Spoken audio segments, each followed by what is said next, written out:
$5 either way.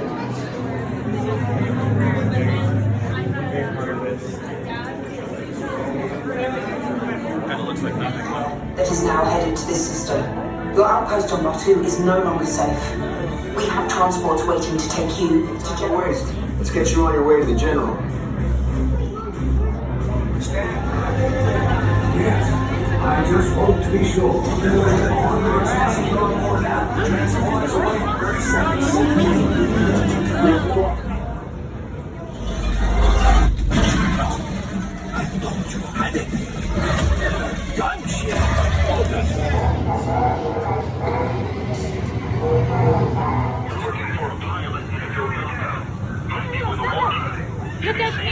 Notify us immediately.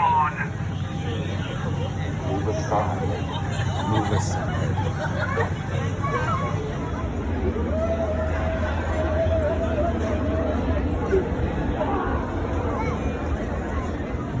Human power that you are not.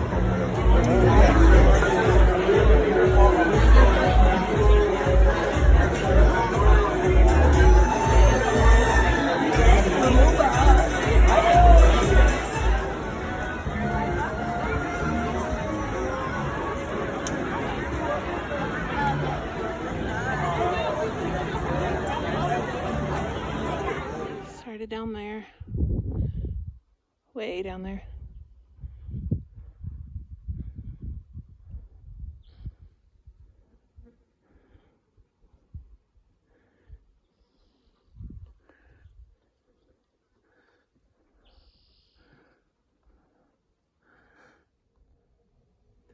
Hi everybody, it's Julie, Kansas City girl in a Colorado world. Today is Wednesday, May 3rd, and this is Flosstube number 109.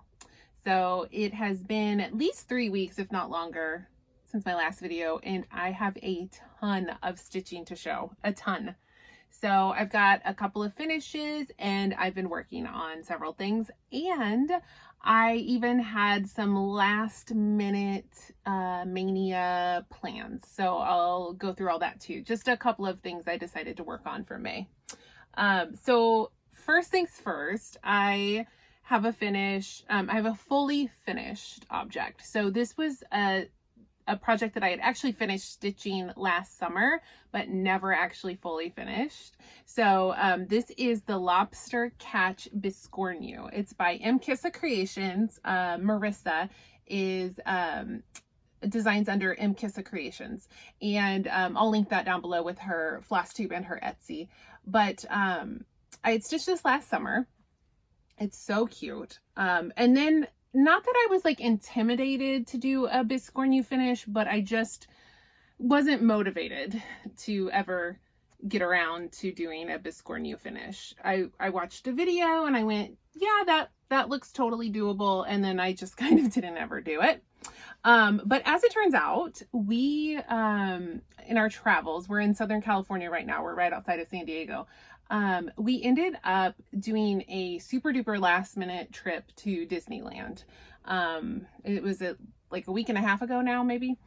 So we kind of just decided like a couple days beforehand. And so we ended up, going to Disneyland, but a couple of days before we went, Marissa had posted on Instagram that she was traveling and that she was in California. And I know, I knew she had two little kids. So I was like, you're not by chance going to Disneyland, are you? And certainly not on Monday, right? And she messaged back like, yes, I will be at Disneyland on Monday. And I was like, me too. So we arranged to meet up, and we had so much fun. We didn't get to hang out for too long because she was with her family and had other obligations, and she was actually park hopping, so she needed to go to California Adventure. But we got to hang out for probably like 2 hours and ride a couple of rides. It was so fun. Her kids are literally the sweetest little cinnamon rolls, and we just had such a great time. But anyway, because I was meeting up with Marissa, I was like, you know, I should probably get around to fully finishing this Biscornu. So it was my motivation to get it out and do it. Of course, it only took like an hour. It was super easy. If you want a really good video tutorial on how to do a biscornu finish, Tiny Modernist has a really good one. So I'd watched a couple, but that was the one I found kind of just the easiest to follow. And that was the one I used. And she just, Cheryl at Tiny Modernist does a really good job of explaining step by step how to sew together your biscornu. So ended up finishing that and then put it in my pack and brought it to Disneyland with me. When I went through security and they opened my pack, the lady was very confused what this was and why I had it. So that was fun. But anyway, that was finally a fully finished. It's I've smushed it a little bit. I don't know if it's showing up on camera. That's my fault. It looked better before I accidentally smushed it, but anyway, I think it'll be fine. This was so fun to finish. Like, it was fun to stitch. It was easy and quick to stitch, but biscornu finishing isn't as scary as it looks, and it's such a fun, like, the result is so fun, and I really want to design a biscornu now because this was just really super duper fun. So maybe someday there'll be a Hemlock Rye Stitchery biscornu. Haven't designed it yet, but I got some ideas floating around in my head.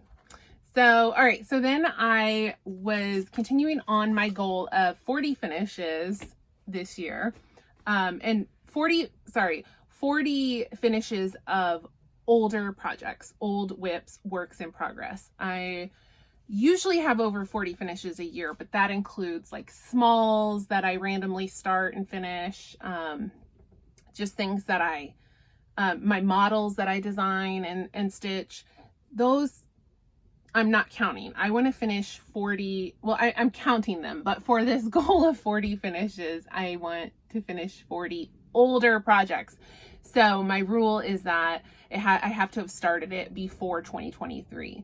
So to meet my goal, I need to finish about 3 a month. Unfortunately, in April, I only had 2. But that's okay. I could try to catch up later. It doesn't matter. A finish, I'm going to be happy with any amount of finishes. Just letting you guys know, 40 is my goal. We'll see. It's going to be a stretch. Anyway, all that to say, I grabbed this. This was my car project for like pretty much all of the summer, I think, and into the fall of last year. It had been set aside recently for me to work on other things, but I went back to having this as my car project and I finally finished it. So this is called Celestial Gothic. It's by Innocent Bones.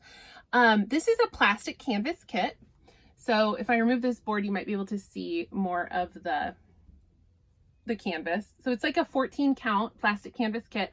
This is such a great travel car project because it's big, but really because it's so easy to see. A lot of times when I'm in the car and I'm stitching on linen, even a big count like a 28 count or even like a 14 count Ada, the light, if it's really bright sunlight, it can filter through the fabric weird and kind of make it really hard to see what you're doing. People who have stitched in the car probably know exactly what I'm talking about. But when you're doing a plastic canvas, you don't get that as badly. So it's just, it's been really easy to stitch on these. So I've already started the next one because this is definitely going to be a good like car project, car stitching for me. So anyway, this one was one that I worked on a lot last summer and finally got back to it. I knew it didn't have a lot left in it. And so I finally like put my head down and finished stitching this. So again, this came as a kit from the UK. I don't recommend it. I'm going to be honest. I don't recommend it because you can get 14 count plastic canvas anywhere. And it's just a few, I think it was like 4 or 5 shades of floss. They weren't even DMC. They were some kind of like off-brand floss and they really were not a good quality. If I were even going to stitch this again, I would probably just replace the floss with DMC. So I love the pattern. I love her design aesthetic. I just don't think the kits are necessarily worth especially like shipping from the UK to the US. Like I don't know that it's worth that. Most of her patterns are available as PDF, but unfortunately I do think these plastic canvas kits, you may not be able to get these as PDF patterns, unfortunately, because they are really beautiful patterns. So I guess in that respect, it might be worth getting the kit if that's the only way you can grab the pattern. But go check out her PDFs of her other designs, because they're all like kind of a similar vibe. And she's got a really great style. So I will show you another Innocent Bones pattern here in a second. It's at the bottom of my pile. So I can't show you this second, but I will show you shortly. Stacy, the 911 stitcher, I promised her this pattern when I was done, so I need to check in with her if she still wants that. But if she doesn't, maybe I will give it away to somebody else. Okay, and then I had one more finish. So this again was an older whip that had been in stash for, not in stash, it had been in my whip pile for a while. So I finished Rolodex Morning Sampler by Bendy's Stitchy. This is, so the story behind this is Carla at Rolodex Stitches, who has not filmed a Flosstube in a really long time, but is active on Instagram. So she's still active in the community. She just hasn't filmed in a while. But I think, you know, she's had a lot of stuff going on. It's just reasons for not having filmed. But Carla, I would love you to film a new Flosstube if you're so inclined. No pressure, but would love to see a new video from you. Anyway, Michelle was inspired by Carla to create this pattern. I can't remember the whole story, but it was something like, so here's what the original looks like. It was something like Carla had posted the lyrics or something and said this would make a really cool cross stitch, and Michelle was like, okay, on it. Anyway, I love this design. So the text says, "No grave can hold my body down. I'll crawl home to her." And so I stitched mine on, you can see the model was stitched on Wren from Picture This Plus. I stitched mine on Meyer from Picture This Plus. I love this fabric. It's like a moody gray with like a purple tint and then this green modeling. It's a really cool like Halloween vibe for me, in my opinion, for patterns. It's sort of like murky, but not, because murky's like got a warm brown. So this has more of this gray, but it's the same kind of like modeling. I really love this fabric. So this is 40 count Meyer, and I did substitute most of the floss just because like I didn't have the called for, or it wasn't showing up right. Like the for the Weeping Willow, the floss that was called for just wasn't showing up on this fabric, so I swapped it out. So I think I kept like true to Michelle's colors. I just substituted like color and cotton and things that I had in stash. And of course the fabric makes it look way different. But the only real change I made was her moon and stars are in this kind of blue purple kind of color. And I just made mine DMC Etoile Blanc. So it's just a white sparkle to it. But all the other colors, I tried to pick like a similar color. So I'm so happy this is done. It did take longer than I thought. That's nobody's fault. But for Michelle, this is a big pattern. And of course, like, I was like, oh, I could finish that in a couple days. And of course it took like twice as long as I thought, but I love it. I'm thrilled with it, and I need to find a frame so that I can get that framed. So those were my finishes. So then I've been working on a lot of things, and I'm going to show you. I'm going to show you all the things. So I don't remember if I talked about this last video. I must have. I'm sure I showed this last video. I decided to get Thurza. So my Thurza Priscilla Dawes 1870 is a pattern that I released last year in 2022 on April 8th, which was the birth date of the sampler. That's the date that's stitched onto the sampler. And I stitched the two colorways, one based on the really faded front of the sampler, and then one based on the back side of the sampler, which was super duper bright and vibrant. And so I stitched it twice, absolutely loved it. And then Bren from Fox and Rabbit decided to host like a stitch along I think it started in May. And so I wanted to join in the stitch along, but I had already stitched Thurza twice. So I designed a whole new colorway. And I just picked like all of my favorite colors and went for like a dark, I just really wanted like a super dark, moody color palette. So this is my Flosstube, which has 34 colors of DMC. And these are all the colors that I'm using on this third conversion of Thurza Priscilla Dawes. So for her birthday, I got her out. I worked a ton on her, and I realized like there's really no excuse for me not to be working on this and just to get it done. Like, people are waiting on this colorway because when it's done, I'm going to release it. And I know several of you are waiting, so I need to like get a fire under my butt and finish it. So I got a ton done on this, and my my goal now is to work on this every Thursday. So when I originally released Thurza, my friend Noah Stitches, who also doesn't film anymore, Noah came up with Thurza Thursday, I think was the hashtag he came up with. So, and he also came up with Thirsty for Thurza. So I'm gonna try my best, my hardest, to work on her every Thursday until she is done. I am getting there for sure. Like, this is the end of the sampler at the top. The midway point's about like here.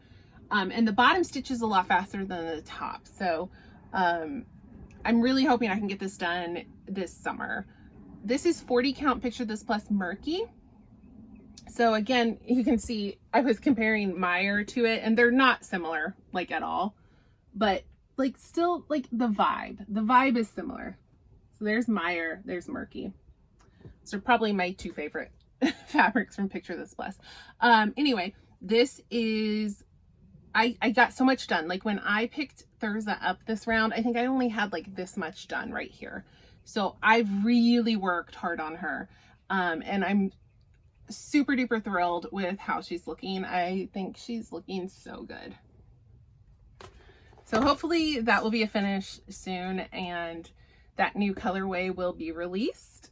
I also did spend a little bit of time on another stitch along that I had joined at the beginning of the year. I definitely overcommitted with this stitch along. I had a feeling, even as I like said I wanted to do it, I was like, there's no way I'm gonna keep up with that. And that is unfortunately the case. It's beautiful. It's an absolutely beautiful stitch along. It's looking phenomenal. Like the parts that have been released so far look so good. I'm not going to be able to stay caught up on this one. This is from Fox and Rabbit. This is Royal Garden. So every year, Fox and Rabbit, Bryn and Karen, I think it's primarily Bryn that helms the stitch along every year. It is a completely free stitch along, and that comes out in monthly parts through the whole year. And it's always like a big, beautiful pattern. So the fact that they do it for free is really incredible, because you will end up with a huge finish at the end. But this is this year's. I'm still on like February, I think. I mean, yeah, I think I am. Maybe into March, but I never even and I didn't even finish the January section, so I'm really behind, but it looks, it's beautiful. So this is 36 count ballet slippers by Fox and Rabbit, and I'm using a Caron Water Lilies silk that I had just, it's been hanging around in stash forever, and I had several skeins of it because I found it at like a craft outlet store.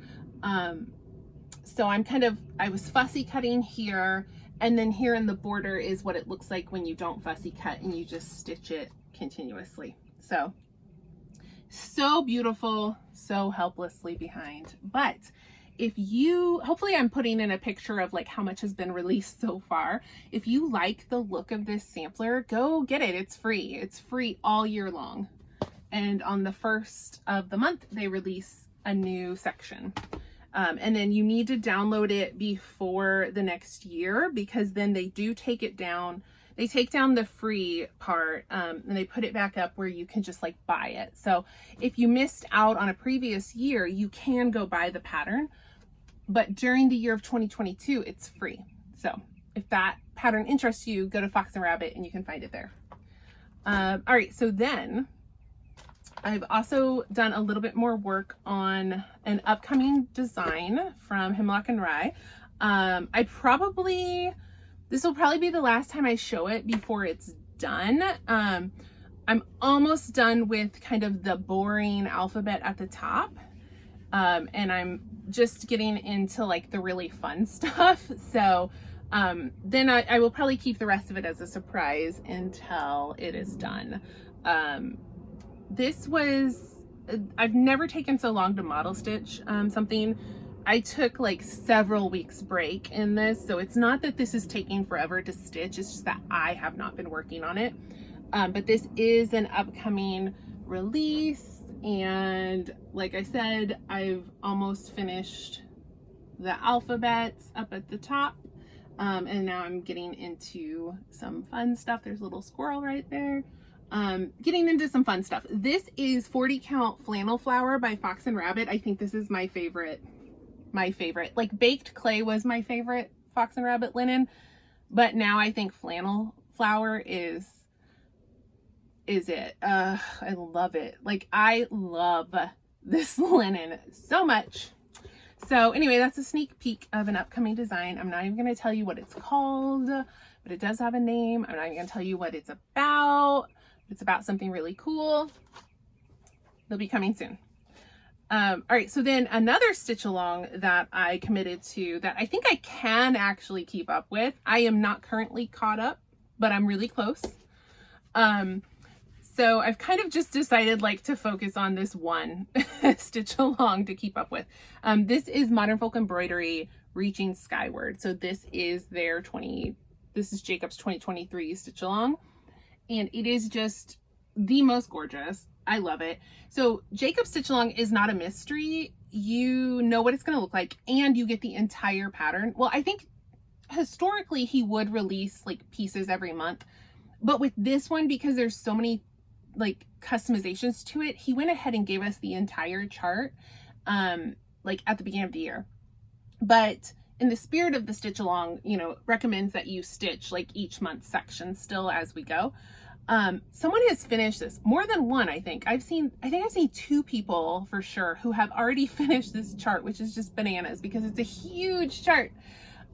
Anyway, this is my version. I went super rogue. It calls for 2 colors. I did try to do 2 colors. It's a whole story. I've explained it before. I'm not going to go into it again. I wasn't happy with the way these were my 2 colors, navy and gold, and I wasn't happy with how they were looking, so then I added in these other colors. Now I absolutely love it. I'm so happy with this. This fabric is a 40 count fiber on a whim. I think the color is, I don't know. The tag fell off. It's either sand or dunes. It's one of those. I love this. I love how this is coming together with my colors. I'm just kind of picking my colors as I go. Other than the ombre border that I've designed, the color scheme already. And I do want to say, I've been complaining about how I'm not happy with this. It's gold, but it looks yellow and I don't love it. But I didn't want to frog it, and it's been like a whole saga. I've cried about it in like 2 or 3 videos already. But one of my viewers gave me like the best idea. I believe it was Carol. She had such a good idea. She's like, you know what? She's like, so that you don't have to rip it out. She said, why don't you pick one of these colors and fill in the negative space behind that, so that gold will show up a little better. It'll look a little better. So you see how like there's all this easy like negative space throughout this chart. So part of what I don't like about the gold is that it's not showing up. Like you can't really see the design because it's a little too similar to the fabric. So she had this idea of like, you know, take one of these colors and just fill in that blank space. And I think that is brilliant. But I think what I might do is like an ombre with the colors, and do, so I need to do like a mock-up in my, my Mac Stitch, but I think that's what I'm going to do. So that was such a good idea, Carol, because then I don't have to feel like I wait. It will be a little more work because I do have to go through and fill that in, but I don't have to rip anything out. And I think I will love the way it looks so much better if I do that. So that was a brilliant idea, and I'm so appreciative. And that's what I love about like the hive mind of the cross stitch community, because a lot of times I don't struggle with indecision or with things like that. A lot of times I know what I want to do. I'm confident with what I'm doing, but sometimes there's just something that doesn't occur to you. And then someone else will be like, hey, you know, what about this? And you're like, why didn't I think of that? Like, that's brilliant. So, I welcome feedback like that, truly. Like, if anybody's ever looking at something I'm doing and they're like, you know what would be really great? Hey, let me have it. Like, tell me about it. I won't get mad. All right. So then I've been just like really itching to work on this project. This is a Barbara Anna kit from Mkissa Moscow. You cannot get these right now. Well, okay. Technically you can, let me backtrack. The US has sanctions on Russia, so we cannot order things directly from Russia. So if you are in the US, you cannot order from Mkissa Moscow right now. However, other parts of the world, that may not be the case. So I should say, if you are a US citizen, you cannot order from Russia right now. There is a workaround of some kind. I know well, I don't know if Mkissa has it yet. I know like Alforce Embroidery is shipping like somewhere in Europe, and then they're shipping to the US. So there's kind of like this third party workaround. I'm very much not comfortable with that. That kind of goes against the whole spirit of like an embargo on Russia. But anyway, if you just must have an Alforce kit, I believe you can do it somehow, but it's expensive, obviously, because it now has to ship through a third party. So whatever. All that to say, I don't think you can get this kit from Mkissa if you live in the US. That's what I'm trying to say. So this is called the 4 Seasons. It's a Barbara Anna kit, and it's a pattern with these 4 ladies. So there's spring, summer, autumn, and winter. And the pattern comes as like all 4 of them in a row, or you can stitch them individually. And here's just a preview of how they look.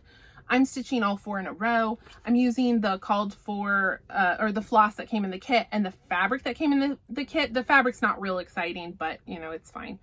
And so I wanted to work on spring. So I got the kit out and I did spring. I did the entire thing. So what I had was winter, half of autumn, and just a teeny bit of summer, and then none of spring. So I went in and I did spring, and then I even went back and like did a bunch of summer that wasn't there to start with, so that she'll go a little faster when I get her back out. So I'm hoping for this to be one of my 40 finishes this year.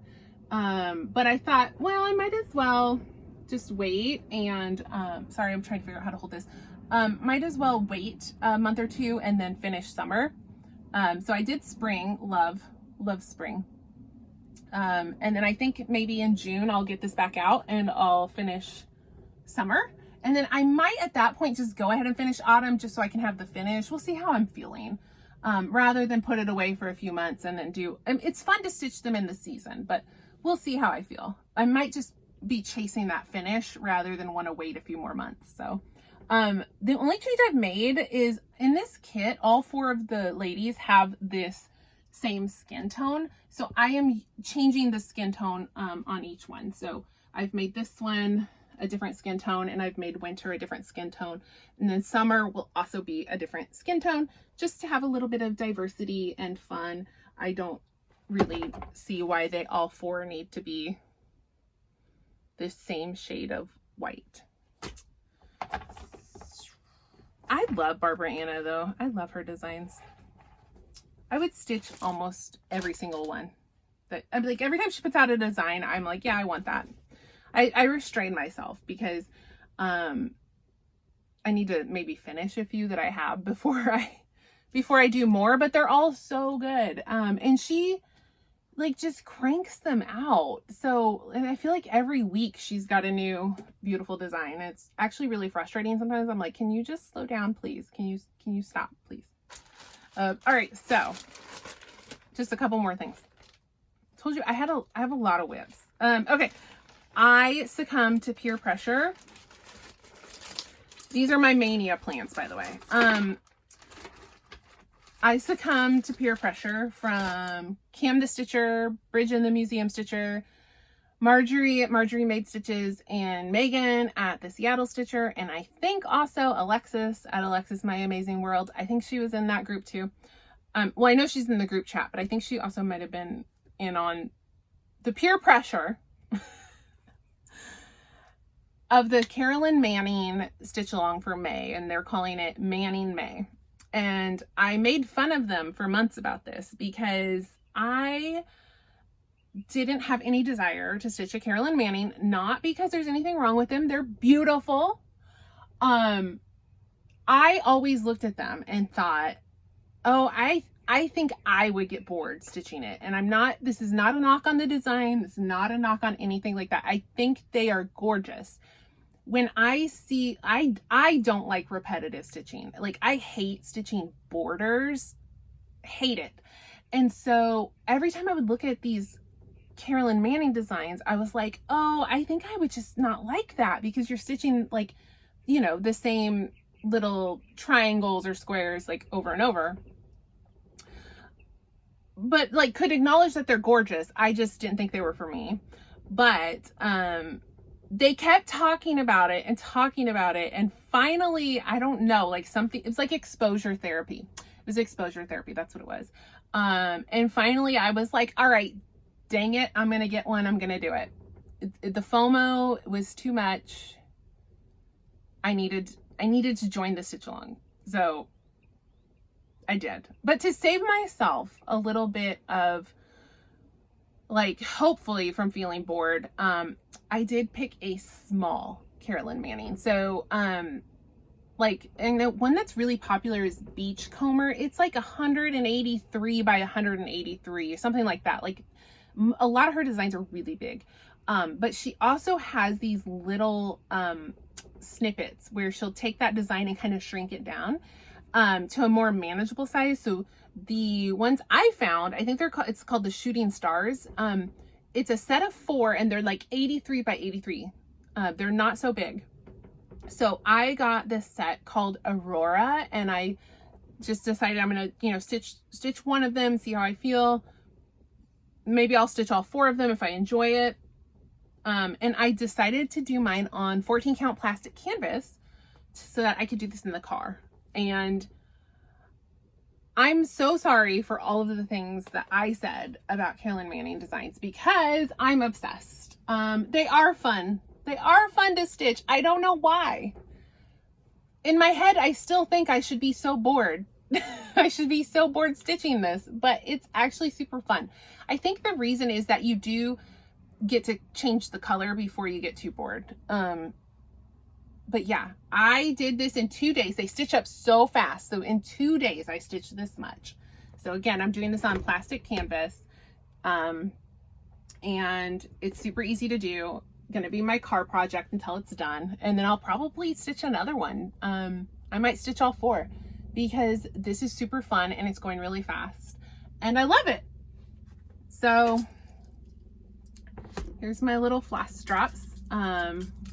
Betsy Klager made this floss ring for me. That's Lincoln. And these are from Fat Quarter Shop. These little flower, I think they're called floss flowers. So there's my colors for my Carolyn Manning. And there is my new travel project. In the meantime though, before I started that, I did start another Innocent Bones plastic canvas. So I will also get back to this one at some point. But I do have a little start on this one. This one's called I Am the Moon, just so you can kind of see, like, kind of like what her style is. I don't have a lot done. I just had a little start on this. So this is I Am the Moon from Innocent Bones. So that will also be, we'll get back to that at some point. So, all right, so I joined Manning May. So that's part of my Stitch Mania. And then I really honestly hadn't even considered like anything for Stitch Mania. I usually come up with something, some kind of theme. And this year, it wasn't even on my radar. And then somebody mentioned, I don't remember who, but somebody mentioned that they were going to work on Mirabilias for Mania. And I was like, oh, I could do that. I could do that. And I know for sure Sarah Memphis E is doing Mira May. But I can't remember who else it was that I saw. So I thought about it, and I have several Mirabilias started, but I don't have them with me. I only have 2 with me. But I realized that I believe they both could be finished in the month of May. So I am going to focus on my 2 Mirabilias, try to get finishes on those. And those are that's like my May Mania plans. So the first one I pulled out was Cathedral Woods Goddess. Now I worked on this recently. I think I was working on this in like November and December. And I got a ton done on this, and then put it away and was like, who knows when this is coming back out. I certainly did not intend to have this back out like right now. Thought it would be a while, but I believe I can finish this. So when I worked on it previously, I got so much done, and now I know I can finish this in the month of May. So here is where I'm at on Cathedral Woods Goddess. So I actually got this out yesterday. So you can see I did her face, but I saved her headdress for later because I thought if I went ahead and did the face and the headdress, and then all I had to look forward to was like boring dress, that I might not be motivated to go back to her. So I did her face, but then I stopped and didn't do the headdress yet. And then I came down here to work on the dress. So, I'll try to put a picture in if I remember of like where I started yesterday. But I'm working over here, and like pretty much all of this is what I've done since yesterday. Like this is all Krynic. And a few, there's some water lilies in here too, but I'm over here on the fiddly vines, and then I'm going to do the column of the dress, which will be really quick. And I've got some more fiddly vines over here. Then I'm going to move up and do the headdress, and then she'll be done and ready for beads. I love her. I love her. So she has a skin conversion, which I got from Megan, the Wide-Eyed Stitching Child. She had finished, and I loved her conversion, and I asked her if she would share it with me, and she did. And I'm happy to share that as well. If anybody's interested, just let me know. But she just did a darker skin tone, and I just thought it looked so beautiful. So Megan gave me that, and it's gorgeous. Otherwise, I'm using like all the called for. It's all DMC, 2 colors of water lilies, and then 3 colors of Krynic. This, I've done quite a few Mirabilias. I've seen quite a few Mirabilias. I think this is the most Krynic I've ever seen in a Mirabilia. She is so sparkly. I don't know how well it's showing up for you, but like her entire bodice is sparkle. And then these leaves are like all sparkle. So she is so blingy. I've seen her in person. I saw her, I've seen her finished at an LNS, and she was amazing. Like just so sparkly and beautiful. And then the other Mirabilia that I'm hoping I will finish in May, and I haven't worked on her yet because it's only May 3rd, and I've only worked on Cathedral Woods Goddess so far.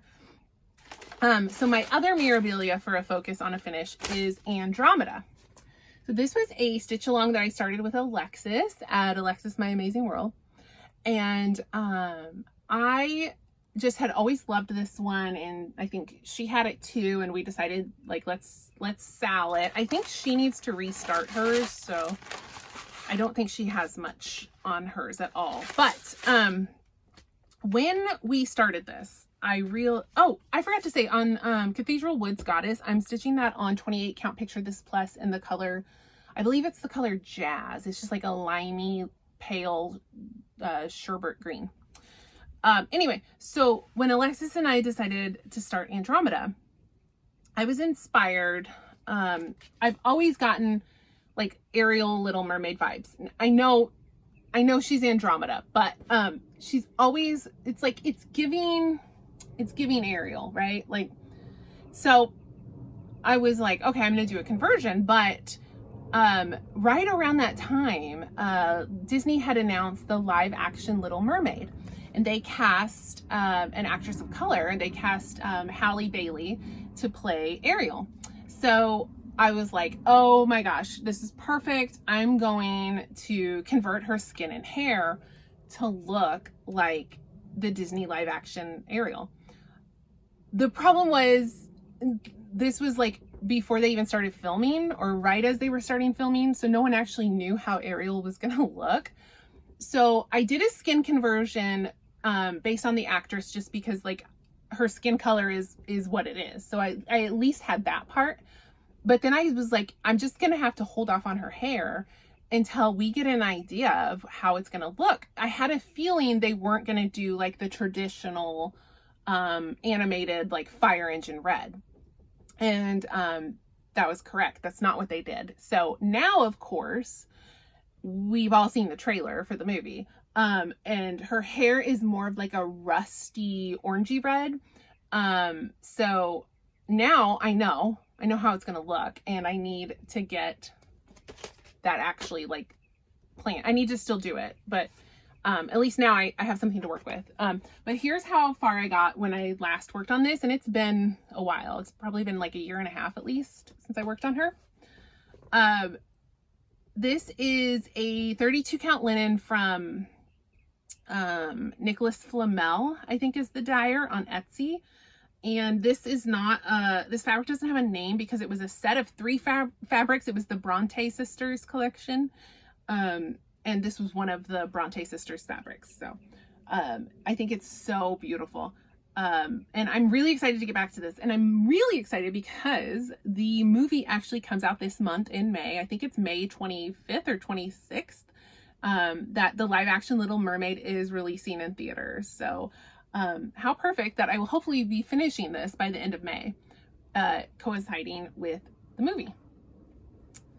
So there's that. I know I don't have a ton done on that, but this is a small Mirabilia. This is really small. She's 123 by 175. So I think she can certainly be finished. All right, so that's all my stitching. Whew. I don't have really haul because my haul was that Carolyn Manning pattern. It was a PDF. And then I bought like the Just Cross Stitch magazine, and that's it really. So, all right, so that is all of my stitching. It's getting really hot in here. I'm going to talk about some books. So if you don't care for book talk, you can just leave right now and you won't miss anything. Sorry, I just moved the camera. I didn't mean to do that. Let me try to fix that a little bit. My stitching shoved it. All right, so anyway, if you don't care to hear about the books I've been reading, you can click off now, that you won't miss any stitching. So let's talk about some books. Okay. I've read a ton of books, so I'm going to try to go through these kind of quick. I always say that and then I don't do it, but it's really hot. I need to go get my iced coffee. Like, let's try to keep this quick. All right. I've got a couple rereads in here. So first thing, I reread Harrow the Ninth by Tamsin Muir. So this is part of the Lock Tomb series. So the first book was Gideon the Ninth. Second book was Harrow the Ninth. Third book, Nona the Ninth, that I have not read yet. And then a fourth book will be coming out, I think later this year. So I had read Gideon and Harrow as like a physical book, and I have Nona the Ninth, and I thought I need to do a reread before I dive into this one, because this series is very like complex and hard to follow and convoluted. So this is like an epic sci-fi fantasy. It's called a space opera. It's been referred to as lesbian necromancers in space. So it's all very, I don't love sci-fi, but for some reason to me, this series doesn't really read like strict sci-fi.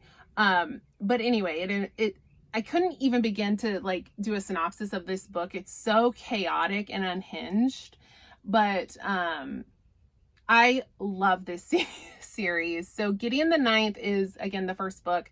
And again, I can't even do a synopsis. It would take me like 20 minutes. And this was a reread.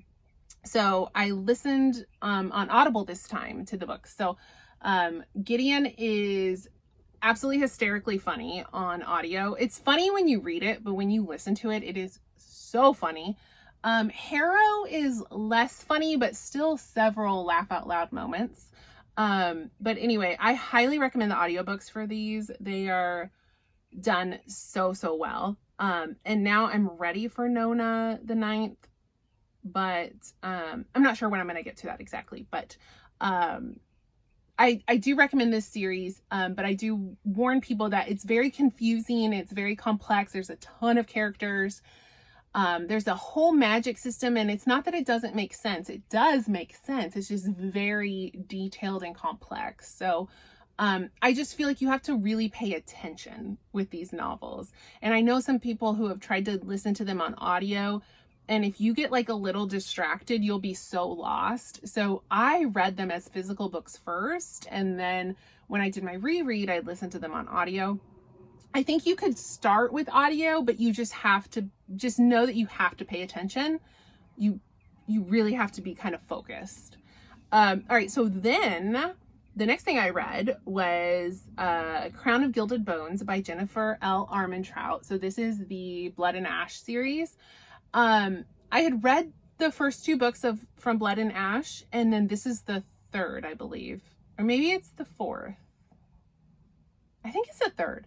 Anyway, I read the first two books. I really liked them. I have no idea why I then waited forever and ever and ever to continue on with this series. I don't know why.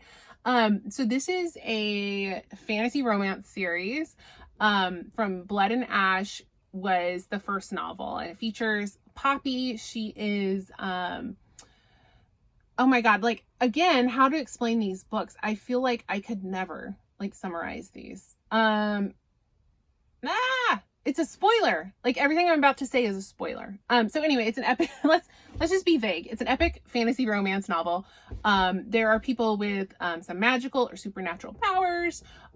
Poppy is the main character, and that's all I'm going to say about that. So the first book was a little tough for me. I thought it was like, got really bogged down in like the world building.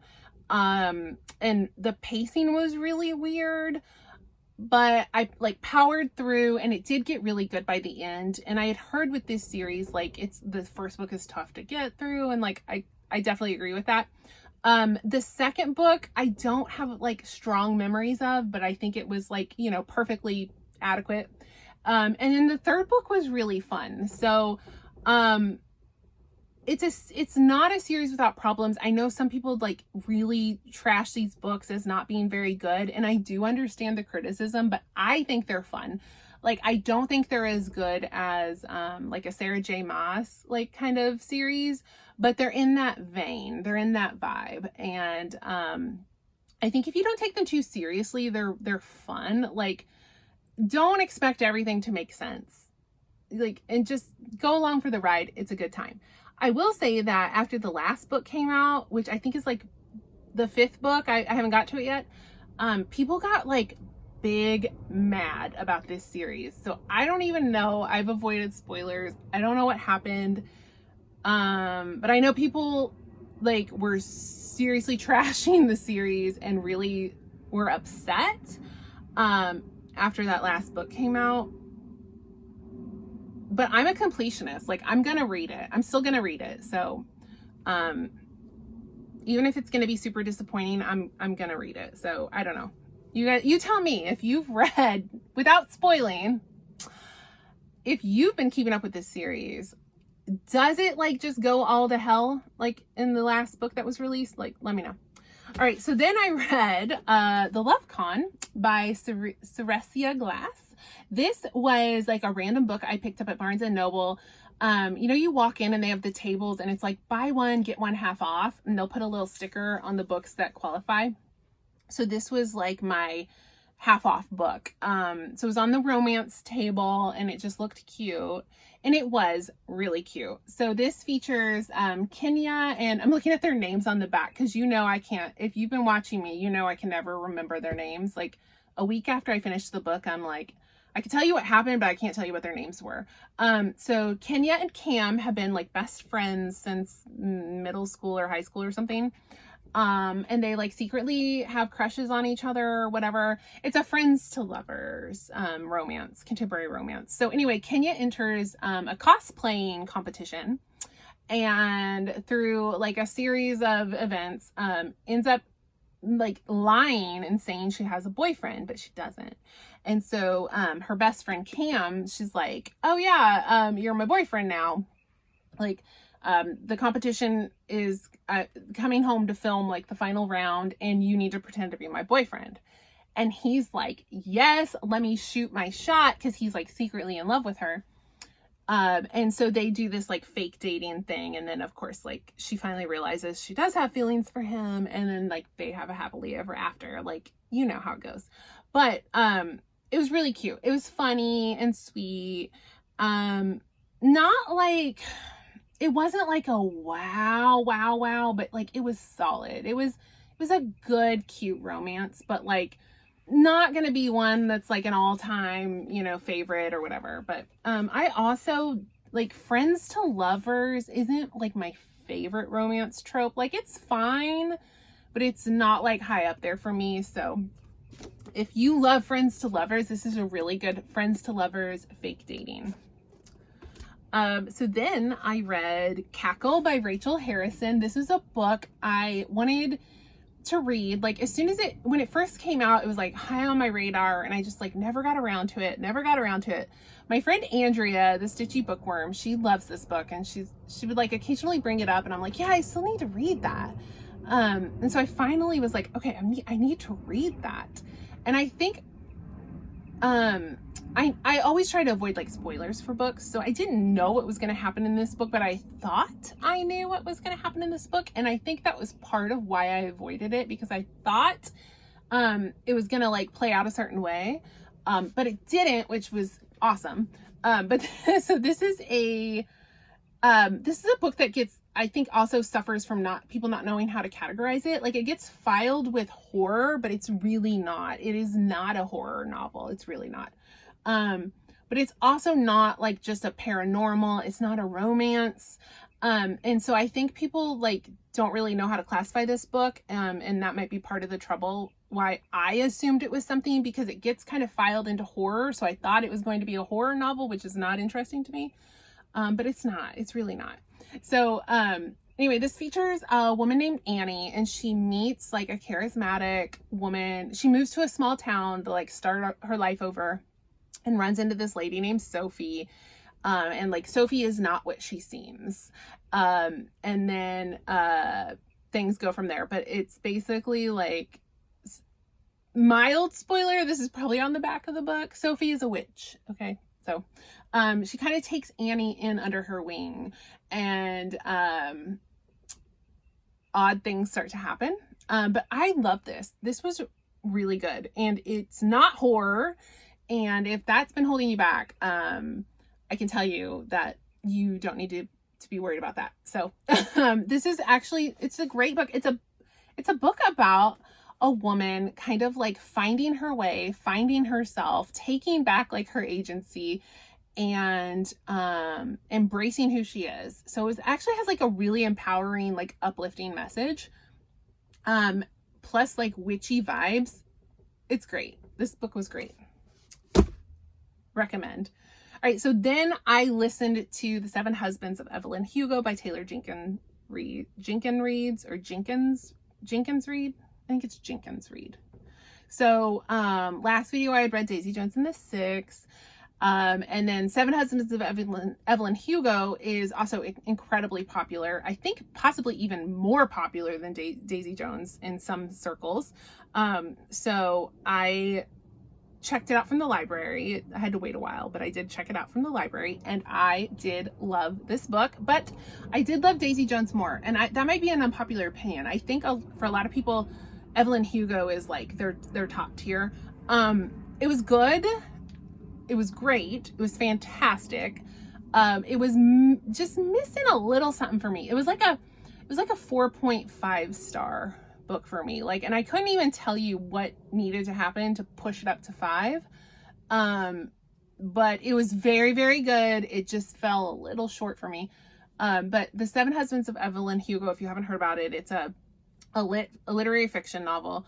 And a woman is tasked with interviewing Evelyn Hugo, who is like a super duper duper famous movie star from like the 40s and 50s. Think of like Elizabeth Taylor. Like you're interviewing her and she's like in her 80s or something. And this is like your big break in your career, right? So she's interviewing this famous Evelyn Hugo, who was married 7 times.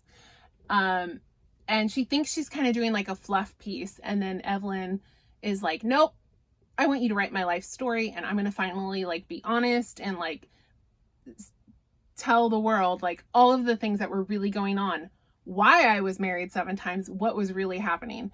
And so she spills all her secrets. So the book is like you sitting in on this interview and finding out all of this like salacious gossip, celebrity gossip from the 50s and 60s. So it was great. I mean, it was very, very well done.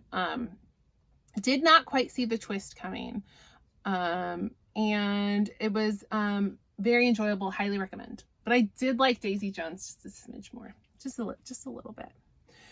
So then I read Reverse by Kate Stewart. So this is a book on Kindle Unlimited. Kate Stewart writes super duper angsty romance. They're not quite dark romance. They can get a little dark, but I wouldn't categorize them as like dark, like mafia romance dark. But she's known for writing like tearjerker, super angsty romance.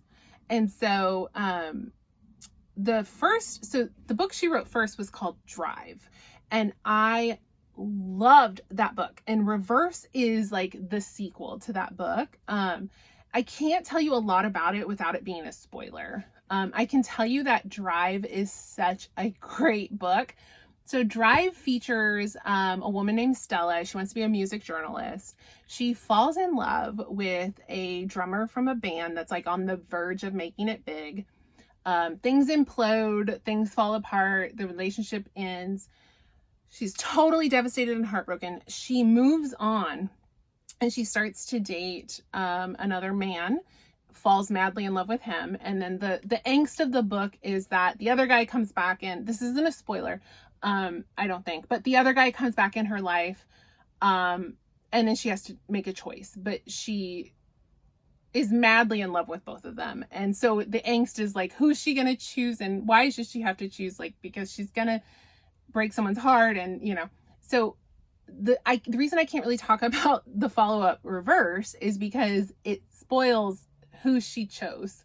But essentially, Reverse is set like 20 years later when all parties have, you know, moved on, and certain parties have had children, and then Reverse is the children ending up kind of meeting up incidentally and then falling in love. So there's this whole new level of angst because now you have like the forbidden romance, but you also have like we can't tell our parents, and then like the heartbreak of the parents finding out. And it was a freaking mess, and I loved it. I did love Drive more, but that's not to say that Reverse wasn't really well done. But if you want like a super angsty, like heartbreaking romance novel, like Kate Stewart will deliver. So she wrote the Ravenhood trilogy, which I've talked about several times, which I really, really love and highly recommend. So that was Reverse. It was great. All right. It is so hot in here. I'm almost done though. Whew. Okay. I reread Dubliners by James Joyce. I have not read this book in probably 20 years. It had been a long time.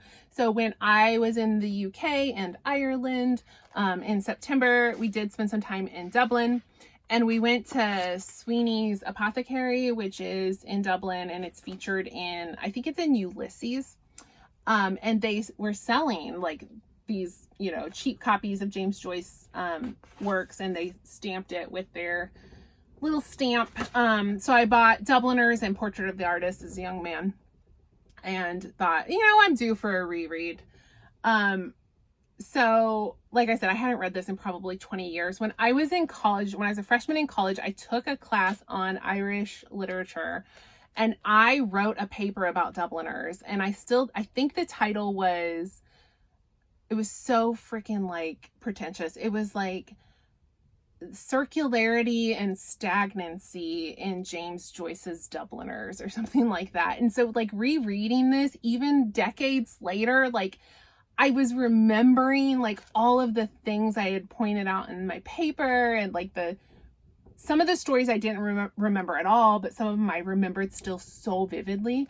And it was just like a fun like revisit. But anyway, Dubliners is a collection of short stories by James Joyce. It's set in I think it's like it's the first, I think it's in the it's not the 1900s. What would you call it? It's like 1907, 1908. It's not the 1910s, because that's the next decade. It's set in the first decade of the 1900s. And it just features slice of life accountings of the middle class in Dublin. So just kind of like, it's very mundane and everyday, but something about James Joyce's writing, like he just evokes like so much like emotional response, even when he's just like telling you about like a day in the life. It's just a day in the life for a lot of these scenes. But yeah, it's still wonderful. It's amazing. My favorite story in Dubliners is Eveline. And if you've read Dubliners and remember, tell me what your favorite story is in that. All right. Let's wrap it up. All right. I listened to Educated by Tara Westover. This was a book I had been wanting to read forever. I do not read much nonfiction. This is a nonfiction memoir. But I had heard this was just so good and just had never gotten around to it. And then I was looking at my library, like available now audiobooks, and this one was available now. And I was like, well then, let me grab that. So I did. And it is so good. So this book, you've probably heard of it. This is a woman who was raised in like a super fundamentalist Mormon family in really rural Idaho. And her dad was like super fundy, but also like a prepper, like a doomsday prepper. And so she is homeschooled, but she's not even homeschooled. Like she's just kept out of school, but then not actually homeschooled at all. And living in poverty and just absolutely horrible conditions. And that I had heard like, you know, she had no education, and like her family was super fundy, like preppers. I think I knew that part. What I didn't know, was how far that goes. Like, the absolute like abuse that this family is subjected to, it's just jaw-dropping, and she does not flinch at describing it. And what I was not prepared for, and I'm going to tell you in case you wanted to read this book, is that you get very detailed medical injury descriptions, which I had not heard that part. The family doesn't believe in doctors or like medical care, and so the mom like is like the healer of the family. So every time anything happens, like they don't go to the hospital. And there are some really serious, crazy injuries that occur, and the author goes into like really detailed descriptions, and I was kind of like, you know, like, wow, didn't know that was coming. All that, it was still wonderful. It was still so good. She is a fabulous writer. It is a really well done memoir. It is very good. It is very, very good. But it is a tough read. Trigger warning for abuse and neglect and body horror. Body horror. Didn't know that was coming. All right, last book. We're gonna end on a downer here, but I read When Life Gives You Vampires by Gloria Duke. This was a random book I grabbed at Walmart, picked it up and went, well, that looks cute. No, this book is horrible, you guys. By far, this is the worst book I have read in a while.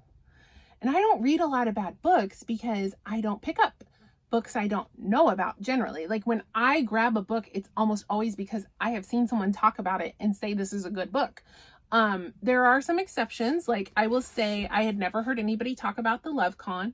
But this wasn't a bad book. This was good. But like, you know, there are times maybe where I do kind of pick something up, but usually it's because I've heard someone say it's good. Or there's a blurb on the back where an author I trust says, this book is great. And I'm like, cool, I like that author. I should have known there's no blurbs on this book. There's no blurbs at all. No, this book is awful. It's so bad. I cannot recommend this to anybody. The premise of the book, great, makes sense, right? So this woman unexpectedly finds herself turned into a vampire. And the vampire who turned her is super hot and sexy. And then like the vampire council is out to get them because like it wasn't sanctioned for her to be made a vampire. And that's it. Like that's the book. But it was just so bad.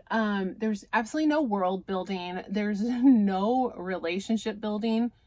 Everybody in her life who she like reveals she's a vampire to, they're like, oh, okay, cool. So should we go get dinner? Or like what? Like her mom, her best friend, they just take it in stride, like totally unbothered, unfazed.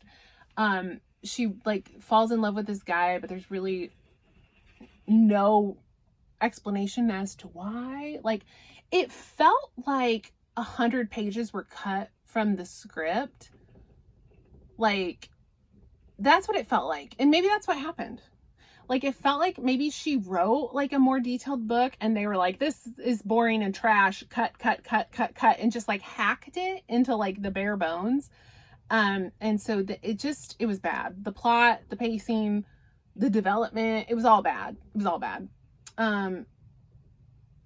The other thing is like, she's a plus size woman and she is so down on herself about that.